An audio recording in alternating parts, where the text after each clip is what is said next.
Let's talk first of all about the desperation of the younger son. To me, it's captured in Luke 15 when Jesus said that he came to his senses. And he said, I will set out and go back to my father and say to him, Father, I have sinned against heaven and against you. The younger son was desperate when he realized that everything he ever had really wanted was in his father's house. Now, the pig pen has become a much used metaphor in our language. This young man squanders his life, finds himself obviously empty, literally spent, and he ends up in this pig pen feeding the pigs and trying to eat their food. But I want to be careful that we don't stereotype the pig pen. The pig pen ultimately was the pig pen because of its distance from the Father's house. I've discovered that the pig pen is about the person who's far from the Father's house and who has squandered the life he was given and spent the inheritance that was his on things other than those he was purposed for. The pig pen can be the gutter for someone who's become obviously addicted or obsessed or has fallen into some kind of lifestyle that would cause everyone in our society to say, man, that's a pig pen. But the pig pen can also be the corner office on the top floor of the tallest building on Wall Street.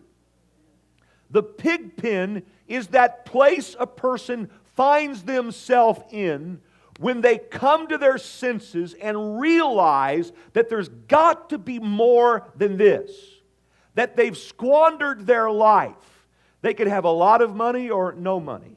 They could have a wonderful family or no family. They could have an ascending career or be out of a career. That's not what the pig pen is about. The pig pen is an interior reality. It is the emptiness that people become aware of if they're fortunate enough and they uncover the desperation that actually was put in them by God for Himself. Tim Keller wrote that a life not centered on God leads to emptiness. He said something interesting. He said, building our lives on something besides God not only hurts us if we don't get the desires of our hearts, but also if we do. A columnist for the Village Voice named Cynthia Himmel wrote a column about all the people that she had known prior to becoming famous. And she talked about how that whatever their issues were, as an unknown person desperately wanting fame, were only magnified upon the achievement, if you please, of fame. She talked about someone she knew who'd worked at a makeup counter at Macy's prior to becoming famous. She talked about someone else that sold tickets at a movie theater prior to becoming famous. And she discovered that each of these people she had known, and she chronicles it in this column, that when they became supposedly successful, they became more angry, manic, unhappy, and unstable than they had been when they were working so hard to get to the top. And she tries to ascertain why. And she writes this: the giant thing they were striving for, that fame thing that was going to make everything okay, that was going to make their lives bearable, that was going to fill them with ha-ha happiness, had happened.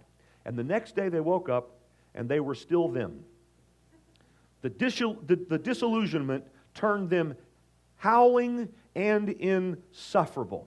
My point is that the pig pen can be a pig pen when someone's reached the top or when someone reaches the bottom. It's that place when we come to our senses and say, man,